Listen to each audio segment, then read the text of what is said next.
This episode was pre-recorded as part of a live continuing education webinar. On-demand CEUs are still available for this presentation through AllCEUs. Register at allceus.com/counselor toolbox.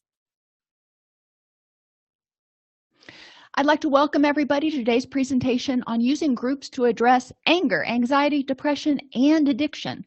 And you might be thinking to yourself, why am I putting all of those together? Well, because you know what? A lot of these skills and tools are applicable to all four. They're transdiagnostic skills. And a lot of times you're going to be doing groups with people who have multiple diagnoses. So let's see how many birds we can kill with one stone. I need to find a different metaphor because I don't like killing birds, but I'm weird that way. So we're going to review the benefits of the groups real quick. Identify some modalities for group. Let's get creative here because it's cost effective. How can we make it benefit our client base, our population? We'll talk about goals for psychoeducational and skills groups addressing anger, anxiety, addiction, and depression in each different activity, and explore activities that can be used to enhance group engagement. Sitting down and going, all right, group, what do you want to talk about today? Not only is that unstructured, but a lot of times you're not going to get very far. So even if you can just provide one teaser to get the group discussion started, you may be able to run with a whole group from there. So groups are cost effective. You can have 15 people to one therapist, and skills and psychoed groups can be done by unlicensed clinicians. So if you've got interns, if you've got master's level clinicians that haven't gotten their license yet, groups are perfect for them. But I mean, granted, they can do individual therapy too, but you have a lot more latitude in what you can do with those kinds of groups. Groups provide peer feedback and support. So it's not just me spouting out whatever I think. They're hearing it from their peers. And like we talked about before, kind of like teenagers hear stuff from their peers and take it to heart, whereas if mom and dad say it, they're like, whatever, eye roll. The same thing can kind of be true in treatment. So hearing stuff from their peers and hearing it echoed from 2 or 3 peers can give it more oomph with your clients. It encourages people to develop interpersonal skills, become more confident in discussing and sharing opinions and all that stuff that a lot of our clients are not super good at doing. It reduces isolation and uniqueness because people are talking about the symptoms they've had or the experiences they've had, and other people are going, yeah, been there, done that, bought the t-shirt and burned it. So people don't feel as much like I am like the only one in the world who feels this way. And it also provides you many observers. When you're sitting there, and even if you are on your A game and you're doing your best to pay attention to your client in an individual session, there are things that you're going to miss. When you've got 15 people paying attention to the one person speaking, you're going to get a little bit more. And when you're in group, they kind of self-monitor each other. So they may help you manage the group a little bit better as they start to norm and develop that relationship. So modalities. This is fun. Think of groups as something that's fun and can be creative, not something that you have to do. Face-to-face are traditional, everybody come into a room and let's talk. And those are cool, those are really effective. I enjoy doing them because I like the human contact. You can do web meeting type groups if you're doing psychoed or skills groups. I would really caution you about doing any sort of therapy groups online, simply because HIPAA and HITECH and 42 CFR, your federal regulations for confidentiality, all apply. Once you say, I am so-and-so and I provide substance abuse or mental health treatment, then pretty much anything you do falls under the rubric of the higher level of confidentiality than someone who's just in an AA support group meeting. So if somebody is participating in a web meeting group, video or not, and they've got 6 other people in the room that you don't know about, that obviously is a breach of confidentiality. You can't guarantee people are going to use the best judgment. So web meetings can be really helpful for skills groups and psychoed groups. I prefer to have them with video. That way I know that there's not 6 other people in the room. But that's your call, what you feel comfortable with. And again, it has to be encrypted, and you have to have business associate agreements and all that other stuff. You can also do asynchronous groups where you have a psychoeducational video, like some of the Counselor Toolbox videos. People watch them, and then they participate in a discussion forum, and they answer 5 or 6 questions, and they respond to one another. And this is all moderated by the therapist, and the therapist goes in and provides prompts and suggestions. So there are a lot of different ways, depending on the material you're covering and obviously the sensitive nature of the topic. There are a lot of different ways you can get information out, but there are a lot of skills that we can teach to clients. I mean, think about DBT skills groups and stuff that don't require that high level of confidentiality. People aren't going to be sharing stuff that's super duper personal, or they don't necessarily have to. So if you're in a rural area, or if you're in an urban area and people are working all the time and getting schedules organized is not going to happen, try to get creative, see what people are willing to do. And today's generation, and I date myself by saying that, but today's generation is so much more used to participating in things online, in chat rooms, etc. So there is less apprehension than from my day, when it was kind of a big scary thing. So transdiagnostic groups. One of the first things I start out with when I do groups is to help clients learn about the general reason they're there. Learn about anger, anxiety, depression, and addiction and their symptoms. How are anger and anxiety related? Remember, they're both fight or flee, and so they're flip sides of the same threat coin. And depression usually occurs when there's been too much stress. The person has been stressed out, anxious, whatever, for too long, or there are some hormonal imbalances or something else going on. But a lot of people develop depression subsequent to having high levels of anxiety and or anger. And then addiction can develop as a way to try to cope with this distress that we're talking about. But addiction also monkeys with the neurochemicals and can cause anger, anxiety, and depression. So helping them see the interrelationship between these things, that they're not unique things out here, but they're all symptoms of an underlying issue that, poor coping skills or lack of effective coping skills, lack of effective social supports, too much stress, cognitive issues, and we're going to talk about a lot of those things as we go through this. Then we go on to, I help them learn about the mind-body connection, and this is still generally in the first group. And we talk about causes of symptoms. So what might be a cause of difficulty concentrating? What might be a cause of fatigue and lack of energy? And I'm thinking, let's rule out the big ones first: thyroid issues, hormone issues, nutritional issues, sleep issues, and our big C with cognitive issues. And not necessarily cognitive dysfunction, but irrational thoughts, cognitive distortions, all those things, which most of our clients have. Heck, most of us have. It's just a matter of how well you keep them in check. So we identify what the symptoms are. We brainstorm. It could be caused by a lot of different things. This gives hope to clients who've tried treatment before and it hasn't worked, or who've been on 3 different antidepressants and they still haven't worked. So we start talking about, let's figure out what worked for you. Instead of trying to fit you into a diagnostic label, let's figure out what your symptoms are and how to address them. We talk about the effects of symptoms, because this helps people figure out which ones are bugging them the most. And I've said before that I don't do well if I don't have adequate quality sleep. That's just one of my biggies. Now, I know a lot of other people who can get 3 hours of sleep and just be grand.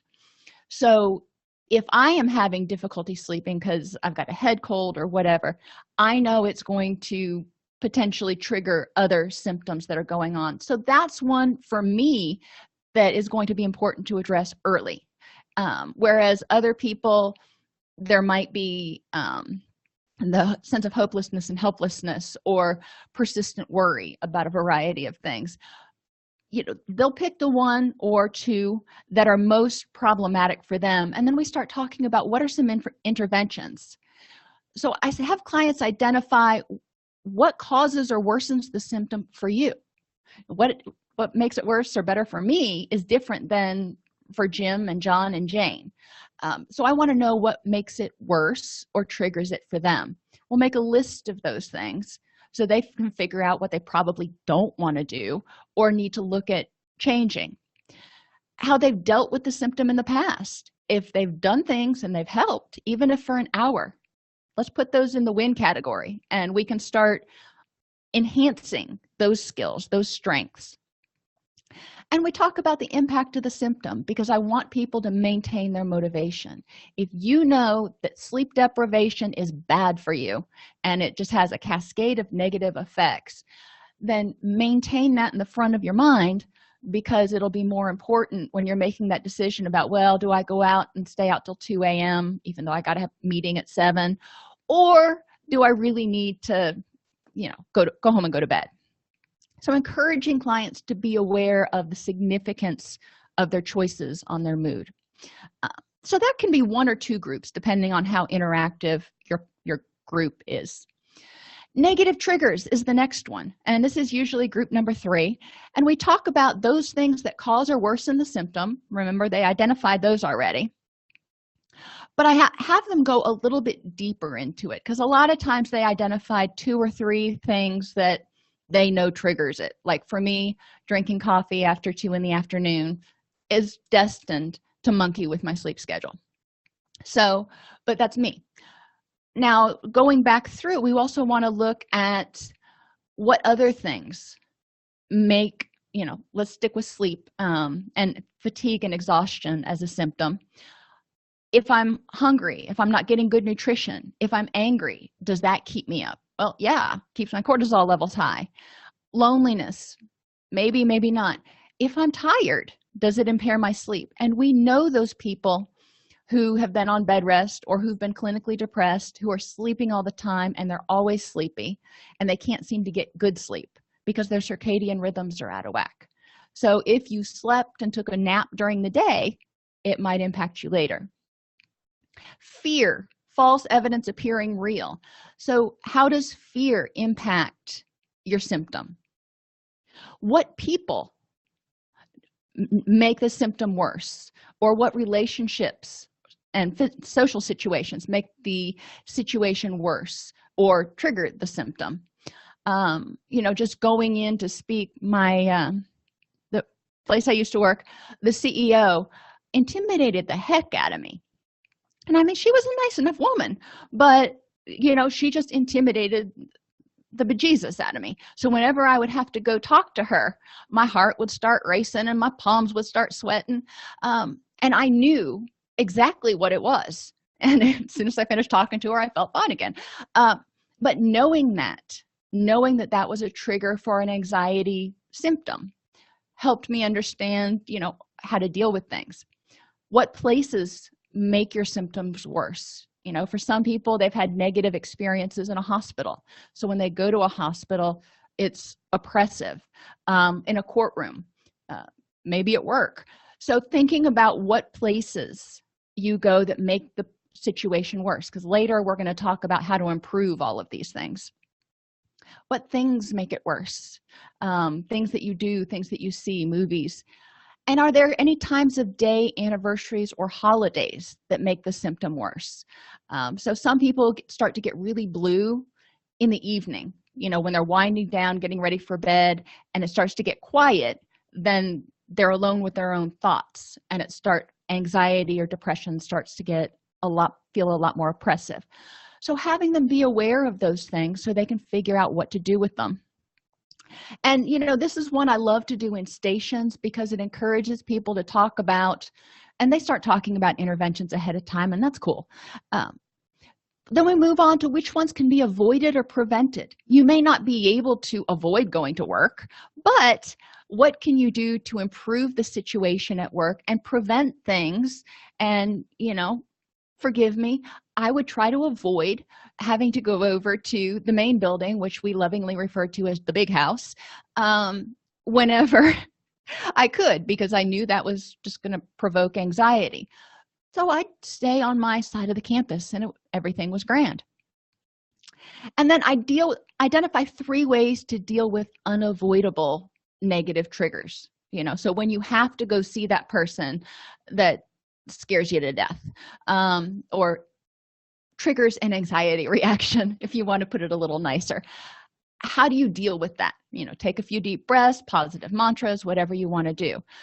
Encourage people to figure out and have a game plan written down. And I'll say this over and over and over again. Write it down, because when you're stressed, you're not going to be thinking, what did we talk about in therapy?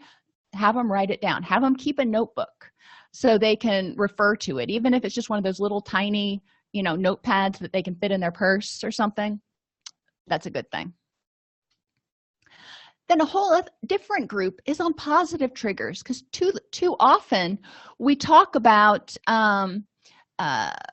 negative triggers and things that cause things to get worse. So we want to talk about positive triggers. What can you put in your environment that reminds you what you're working towards, that helps you be happy, that triggers happy feelings and reminds you to use your therapeutic tools? So, think real basic at first. What sights, sounds, smells, and things can you put in your environment that make you walk in and go, I'm happy to be here? If you like fish, a fish bowl. I always feel bad. People have little betas in a fish bowl, and I know they like to be alone. They fight if they're with another beta, but I always feel bad for them because they're all alone. So betas aren't my number one choice, but some people love them because they're beautiful little fish to watch. But what is it that you like to have in your environment, even if you can only create a small little microcosm that you can call yours? What can you do to make that more comfortable and positive and happy for you? And then things that can remind you to use your new tools. If you have a sponsor or a coach or a best friend that can periodically send you a text on a day that you're going to have a really stressful day, that's awesome. They can send you a text saying, keep your head up. You can program it in so you send yourself a text periodically too, but it's better to have the social involvement if you can. Smells are our greatest memory trigger. So ask people what smells they like. And I'm not talking necessarily essential oils. I'm talking about what smells do you like? Jasmine, sugar cookies, what is it for you? And figure out how to bring that into your current environment. A lot of they have the tarts out right now that can be put in the little warmers that are plugged into the wall, because we can't use candles in most any agency I've ever worked at, but you can have the tarts there. So being aware of what smells make you happy can help improve your environment. You may not even know it because it'll kind of go back into the recesses of your mind. And sounds. Now, some people like a lot of noise. Some people, when it's too quiet, they start getting stressed out. Some people like the sounds of birds. Some people like music. Whatever it is that person likes that can trigger happiness in them, encourage them to do that. I mean, a lot of our white noise machines now, I just got my daughter one, and it has some wonderful babbling brook noises and those sorts of things. And I love thunderstorms, so it has a great thunderstorm track. But you can also go on YouTube if your agency hasn't blocked it, and there are YouTube tracks or videos or whatever you want to call them that are like 8 hours long that are nothing but nature sounds, and you can choose the different nature sounds and have that open in a window in the background and playing while you're doing your work. So there are things you can do to make your environment feel more welcoming. And I encourage clients to do this at home, at work, and in the car. Some people get really stressed out when they're driving. So if driving is one of your stressors, or traffic, or it's just that time that you're winding down after a long day or getting revved up to go in, what can make your environment in the car more pleasant? The next group we do is on vulnerabilities, and going back to basic DBT, and then some. We talk about how vulnerabilities are the things that make you, hey, more vulnerable, more likely to react strongly in a negative way to life when it hands you a curveball. So we talk about some of the most common vulnerabilities emotionally, like guilt, envy, depression, anger, and anxiety. We talk about when you're feeling that way. You wake up in the morning and you're depressed, or you wake up and you're just in a god-awful mood. How does that affect the rest of your day? How does that affect what you see, what you pay attention to, how well you concentrate? So it's a vulnerability. There are going to be days that you wake up and you feel like that, and it is what it is. So then we start talking about, how do you deal with it? If you wake up and that's your reality, how can you improve the next moment? Mental vulnerabilities can include just somebody who's a negative Nelly, having unhelpful thoughts, someone who is regularly using cognitive distortions that keeps them worried, anxious, depressed, yada yada. And for some of us, fogginess is a vulnerability. If I can't focus when I'm at work, when I'm trying to get something done, I get frustrated, and then I get angry, and I start getting all worked up and stressed out over the fact that I can't focus, which makes it harder to focus. So it doesn't make a lot of sense.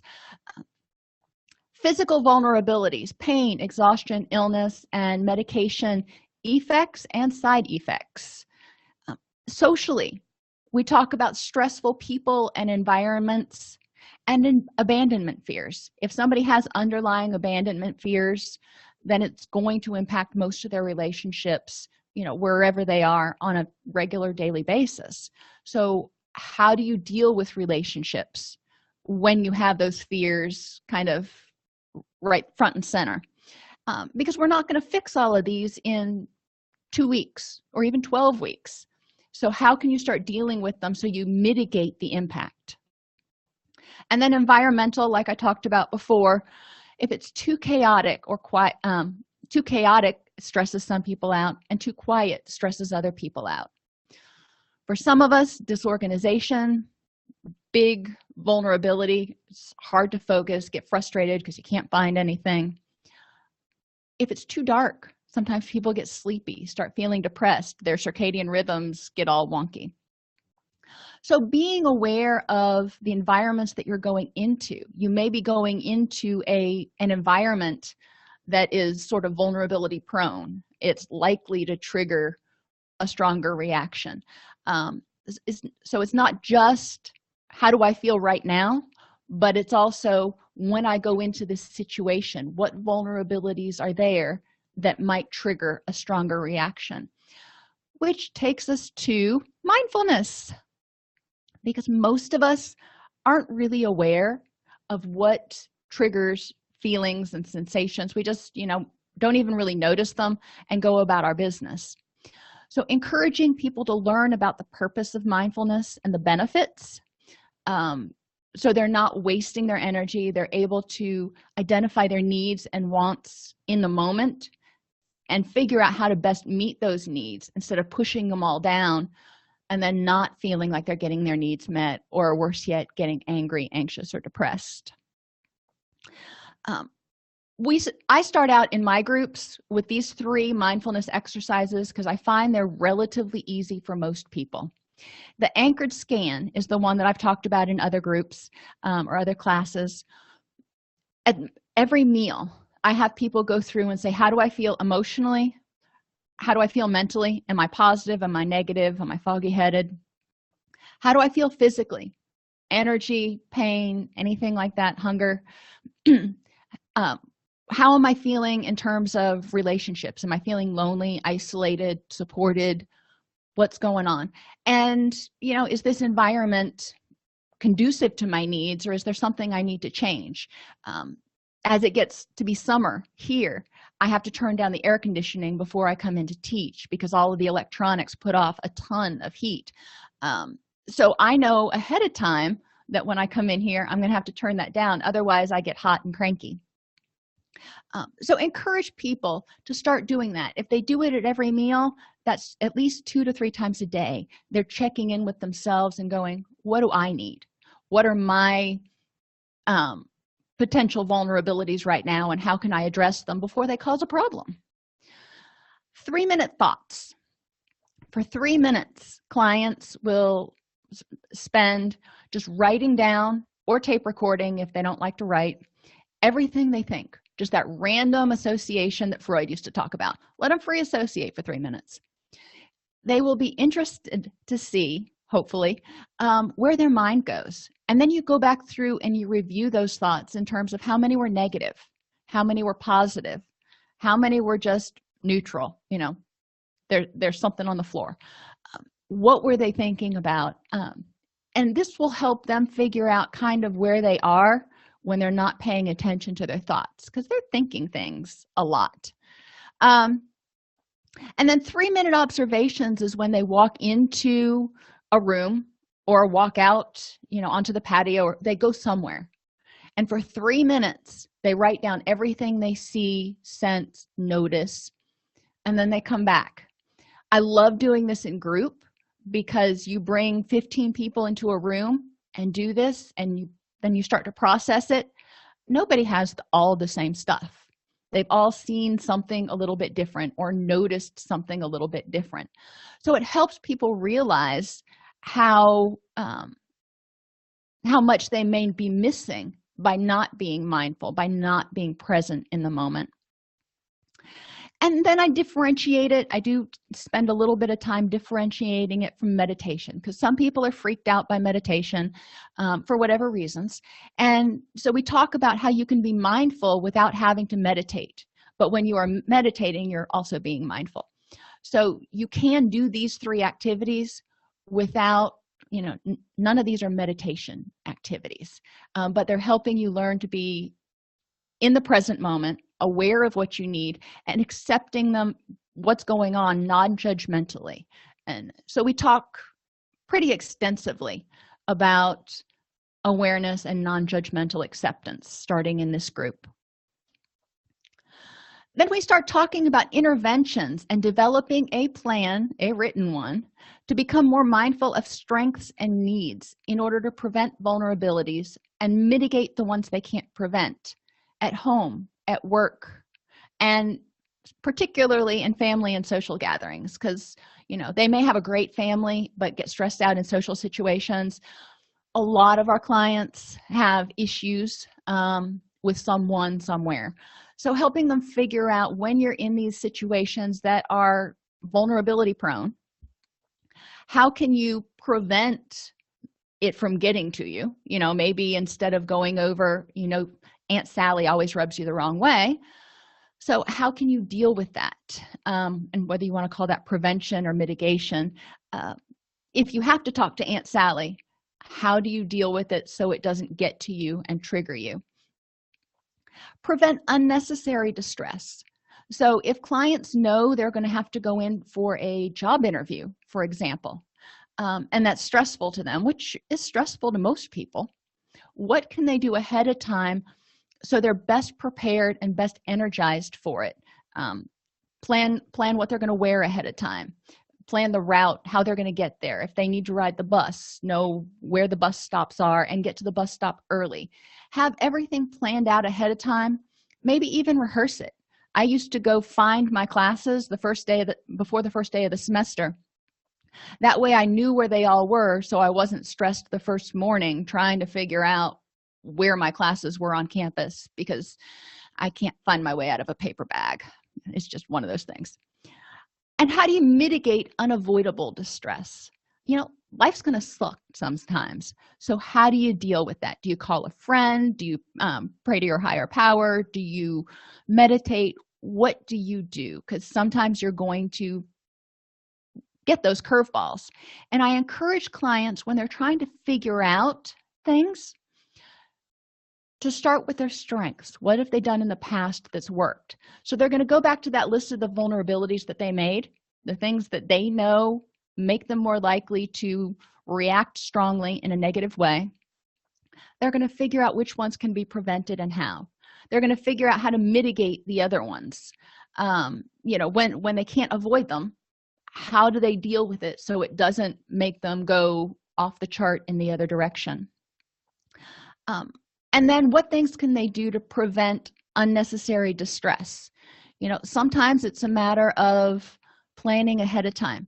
During flu season, wash your hands. It's going to help so you don't get sick if getting sick is stressful, which I think it is to most people. And then goal identification. So they know their vulnerabilities. They have an idea what causes their issues. They're learning about this mind-body connection. But where are we going with this? What's our destination? So encouraging them to brainstorm. What are 5 things that are important to you? And I like to do this one as a big group, and they just shout things out, and we put them up on a whiteboard. But clients can also do it on their own paper. So they identify what things are important to you. Housing. For some people, they may need a large house that they own on 5 or 10 acres of property or something, whereas other people are just happy if they have a roof over their head and electricity. So knowing what is important to you. Are you going to work to have that big house on lots of acreage, or are you going to work to keep a roof over your head and divert your energy and resources to other things that are more important to you? And that really depends on the person. What is important to you? So things are those tangible things. Clothing. Do you need to have $250 Reeboks, or are you happy going to Walmart and picking up a pair of Dr. Scholl's off the shelf? It's going to be a big difference in how much time, effort, energy you have to exert to get that. And again, that depends on the person. So we're talking about tangibles here. Then we move on to relationships, and 5 is kind of an arbitrary number. What relationships are important to you, and what do you want them to look like? I can say my relationships with my kids are important to me. Well, yeah, but what do I want that to look like? What does a good relationship with my teenage daughter look like? And I'll tell you when I figure it out. What types of things do you want to do with that person? What types of communication, contact? What does that look like to you? And then what 5 personal growth goals are important? Now, this could be career, this could be relaxation, this could be skills, this could be a bucket list. But we've got to narrow it down, because you can have a list that goes on forever, but there's too much to focus on there. So I want to know, after you make that huge bucket list, what are the top 5s? Because that's what we're focusing on here. Those are the ones that are most important to you right now. Well, you have that, and I've got this beautiful picture painted of what my destination looks like. So what are my top 5 values that are going to help me achieve that? So going back to maybe one of my personal growth goals is being CEO of a company. So one of my values may be diligence and integrity at work, or diligence and integrity. So you want to start identifying what values underscore the majority of your goals, fidelity, whatever it is. And you can go online and Google top 50 values and get values sheets that you can hand out to your clients so they can go through. I mean, there's all kinds of honesty, integrity, friendliness, compassion. There's 50 or more that you can easily list. So it can be a fun activity to do with clients. And you can also go through different values if you want to spend 2 groups on this and have them talk about, okay, what does compassion look like? And how do you do that? What does loyalty look like? And how do you do that if that's important to you? And encourage them to talk about how to actually manifest these values.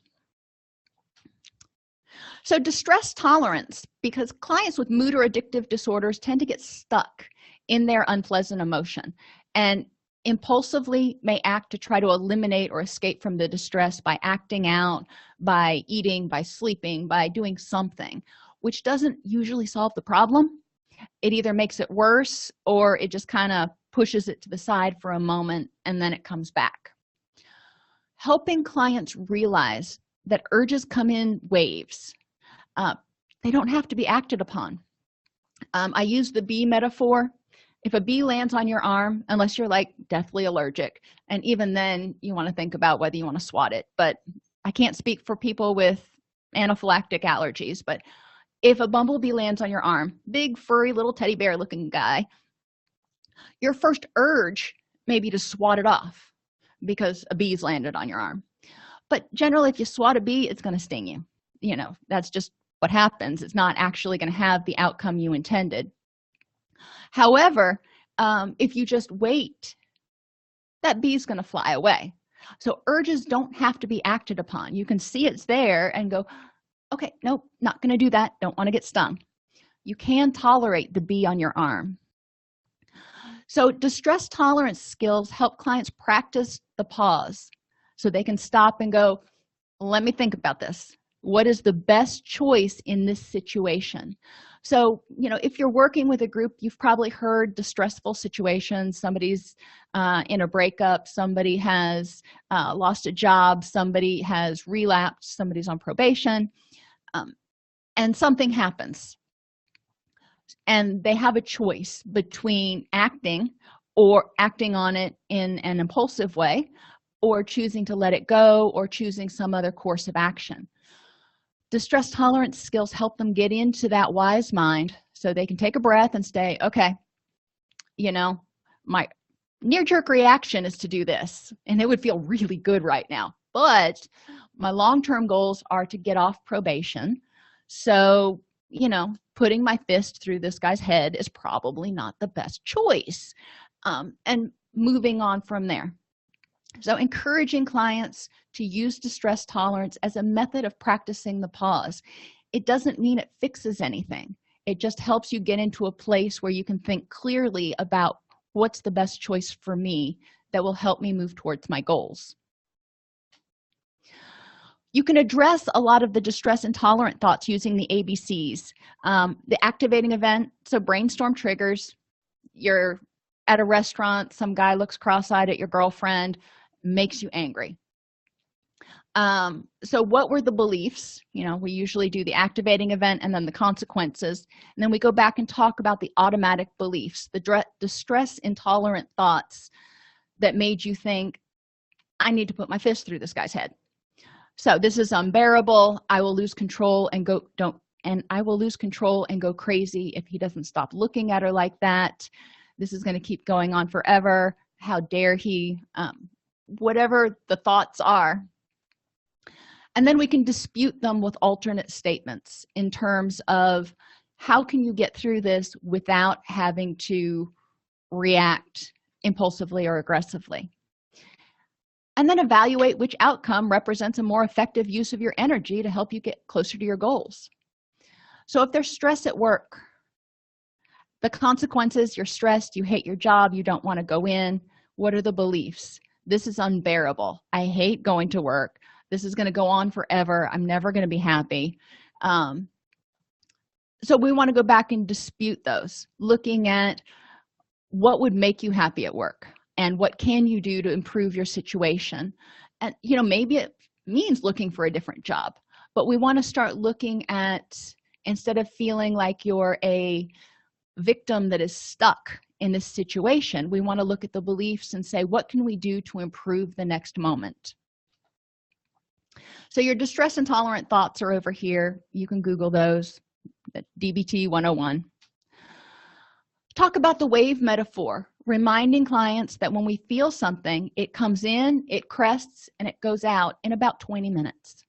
So if they can recognize that and be okay with that, figure out what to do. If they're really angry, know that that'll probably dissipate in about 20 minutes if they don't sit there and dwell on it and, you know, just really nurture it. So what can they do to ride the wave? A cloud metaphor is another one people use. Just think about it as clouds going through the sky. You can't stop them. You just sit there and you watch them come in, you notice them, acknowledge the feeling, and let it go out. Discuss the concept of radical acceptance, differentiating it from agreement or powerlessness. Accepting that something is not agreeing that's the way it should be. It's not saying I give up, I give in, I'm going to let the world walk on me. It's saying this is how it is in this moment. Now I can choose to improve the next moment. I use the house metaphor for this. If your house, the contractor screwed up and they built it 10 feet over the property line, well, you know what? It is what it is. No amount of leaning against it with your shoulders going to push it onto your property, and it sucks.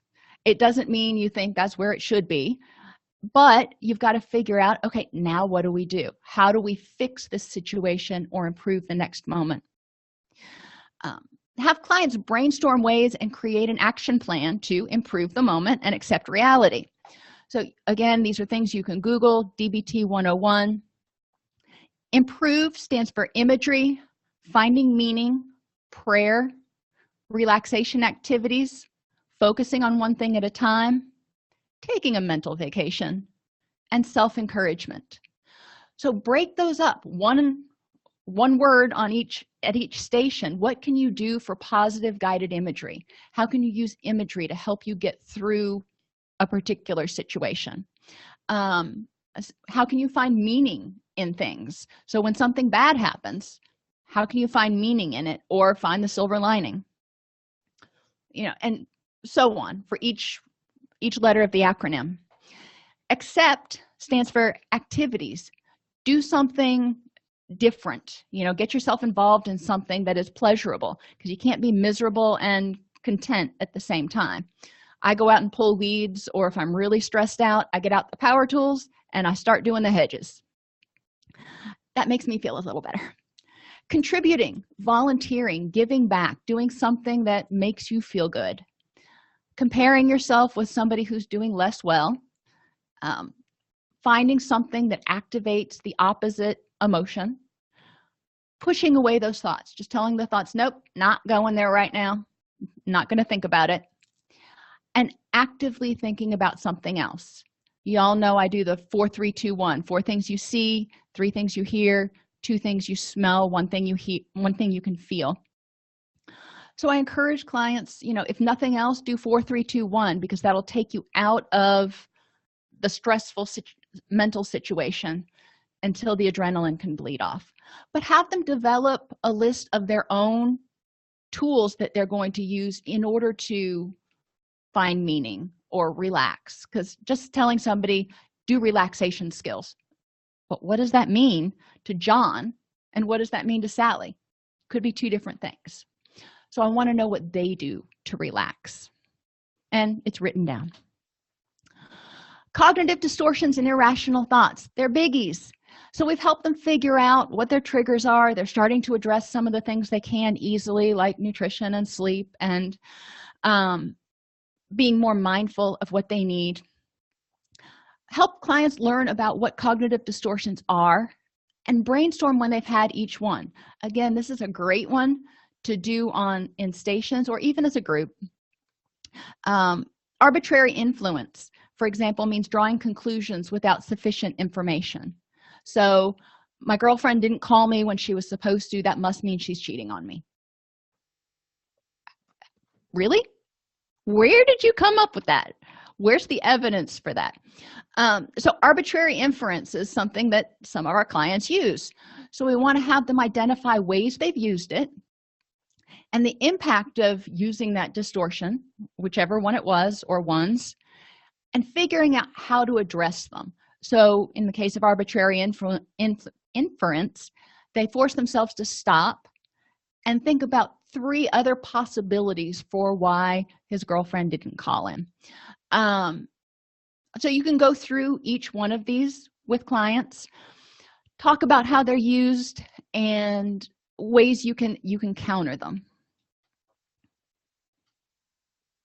Irrational thoughts kind of follow with cognitive distortions, and I always do distortions first because most irrational thoughts have cognitive distortions embedded within them. So that's one of the first things we start identifying is, do you see any distortions in these thoughts?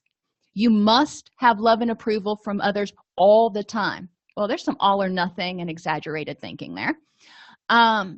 In order to be worthwhile, you must be competent at everything all the time. So I help them see how these are thoughts that we may hold, but they're also just laden with all kinds of cognitive distortions. So then we start looking at, where did you learn this from? Who said? Who taught you that you have to be loved by others all the time? And why is that important to you right now? Because a lot of times we take on beliefs we learn things in our childhood, we never question them. And then if you start to really stop and think and question them and go, you know what?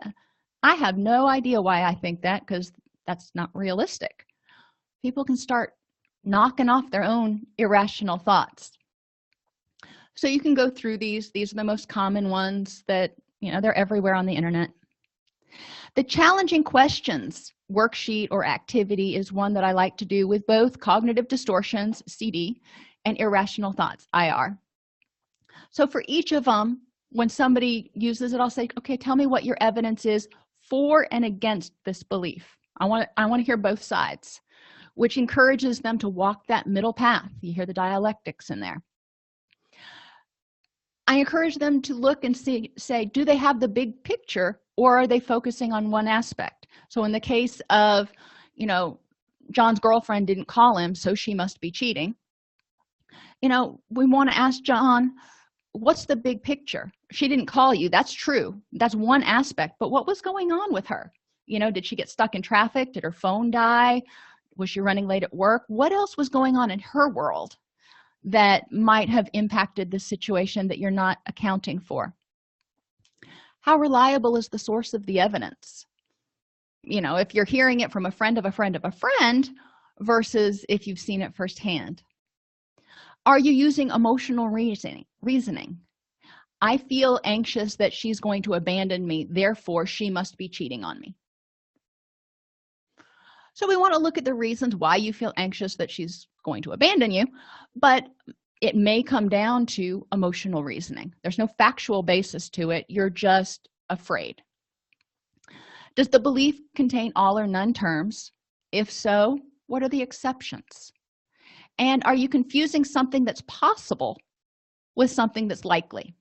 So again, this is really easy to take all of these questions and apply them to each one of these things, and talk about ways to dispute irrational thoughts using challenging questions. But you can also talk about things that clients present with, like everybody always leaves. What's your evidence? Do you have the big picture, or are you focusing on one aspect? Maybe your girlfriends always leave, but you've got friends who hang around. Well, then we might want to work on your romantic relationships a little bit. So you can walk through this. Locus of control. I explained to them the concept of internal versus external locus of control, and have them look at if they have an internal locus of control, that they think they can control everything. How does that increase stress, and how does that decrease stress? We do the same thing for external locus of control. If you're totally external, you believe that destiny controls everything. How does that increase and decrease stress? Because they both have positives and negatives. Then we talk about reality. What we want is something in the middle, realizing that we can't control everything.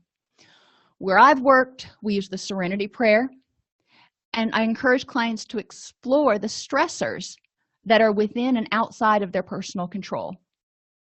We talk about how it feels and what it means to not be able to control something. And clients often give examples of things they haven't been able to control, like when a loved one got cancer or when a spouse was using. We talk about what powerlessness represents in that person's life, because sometimes people want to control everything because they're terrified of being powerless because of stuff that happened in the past. So that interpersonal skills group starting to come in a little bit. And then we talk about ways to cope with those things that are out of personal control. How do you deal with it when somebody doesn't like you? How do you deal with it when you fail at something? Because we all make mistakes and we all fail. How do you deal with it? and they share supportive techniques. We move on to attributions, explaining what they are, internal versus external. So whatever happened was either about me as a person or about the environment. Stable, it's always and forever true, versus changeable, self-explanatory.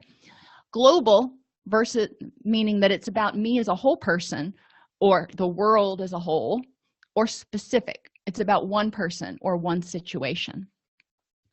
So we talk about how changing attributions change how people feel about situations. And I'll give you 3 examples here real quick.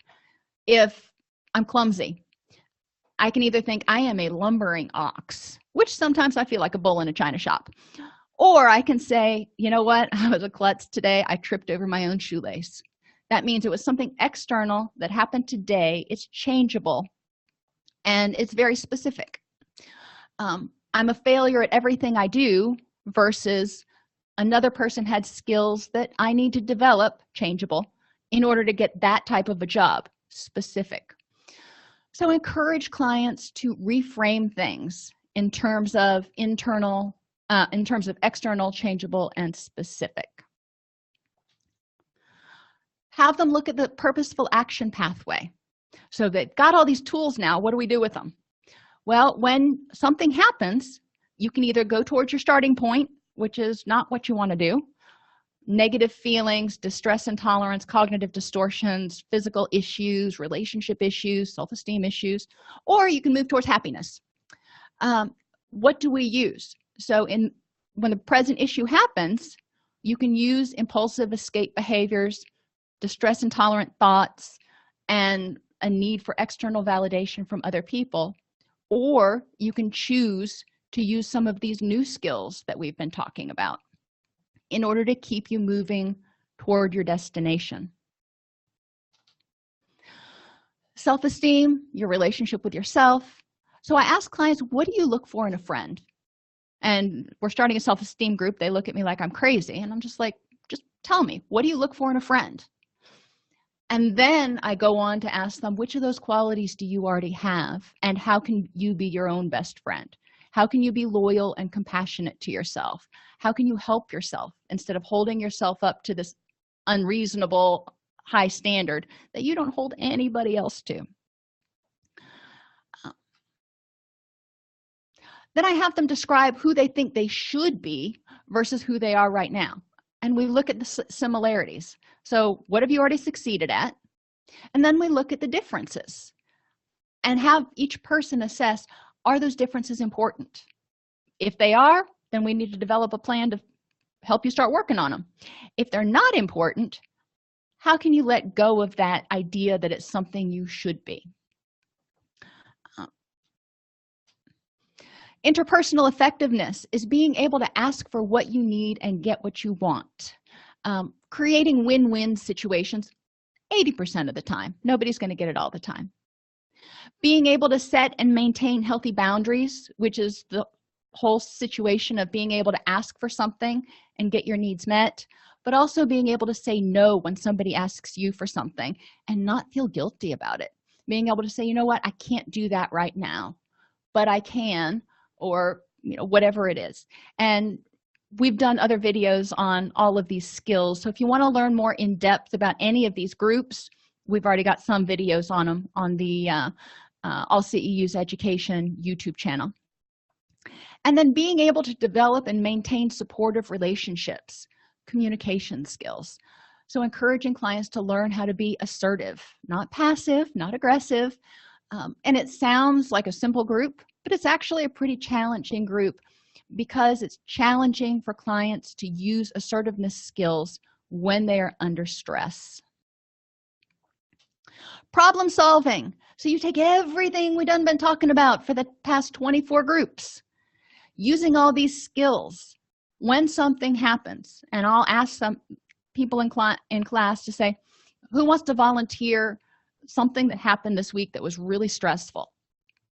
And by this point they've got some comfort with each other. Somebody volunteers, and I say, okay, you had 4 choices. Stay miserable. If you would have done that, what would have been the effects? You could have tolerated the distress and just, grit your teeth through it. What would have been the effects in this situation? Maybe they were getting a ticket, or they had their lights turned off, or whatever.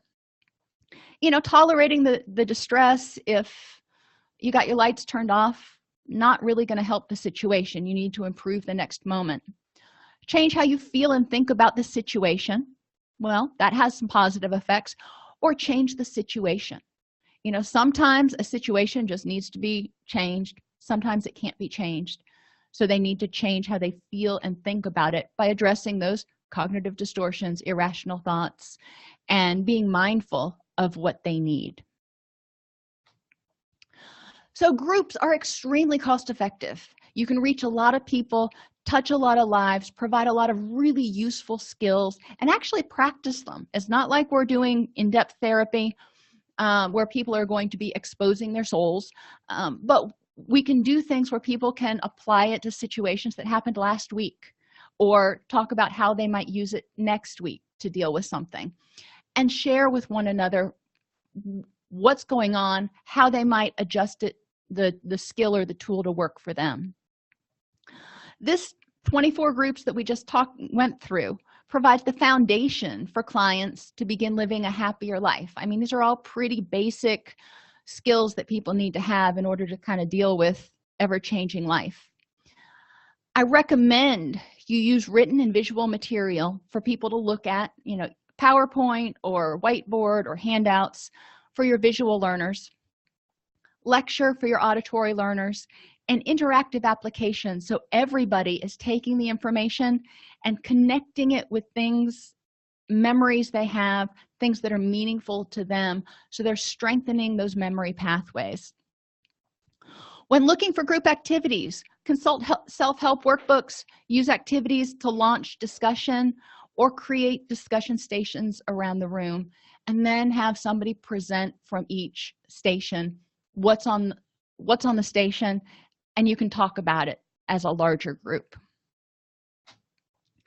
Excellent resources. The first three are New Harbinger books. I'm a big fan of Matthew McKay's work. Self-Esteem and the 30-Minute Therapy series are both his. But the one from Kimberly Roth on surviving a borderline parent, I have used dozens of times in group, and it is an amazing group for clients to use individually as well as to integrate into a group treatment setting. And then Journey to Recovery, which is available on Amazon, is the book that I wrote, and it was actually created as a method of guiding residential group treatment. So, a lot of the activities in there are designed to be used in a group situation. If you enjoy this podcast, please like and subscribe either in your podcast player or on YouTube. You can attend and participate in our live webinars with Dr. Snipes by subscribing at allceus.com/counselor toolbox. This episode has been brought to you in part by allceus.com, providing 24/7 multimedia continuing education and pre-certification training to counselors, therapists, and nurses since 2006.